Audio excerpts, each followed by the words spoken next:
আসসালামু আলাইকুম। আমরা যাচ্ছি মূলত সুন্দরবন।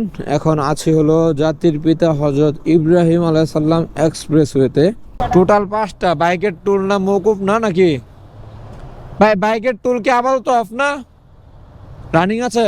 আমি 2 দিন সিলেট থেকে আসলাম, টুল নাই।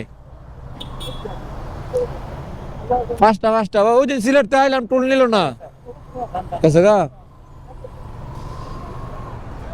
এদিকে নাকি টুল নেওয়া হচ্ছে, আমার সঠিক জানা নাই। আমি তো ভাবছি হয়তো টুল নেয় না, কারণ আমি গত 3-4 দিন আগে সিলেট থেকে ঘুরে আসছি আলহামদুলিল্লাহ। মানে কোনো একটা টুল বক্সে মানে বাইক সিগন্যাল দেয় না, একদম নর্মালি গেছি, সাইড দিয়ে গেছি, কোনো দিকে মানে সিগন্যাল দেয় নাই, কিছু বলাও নাই।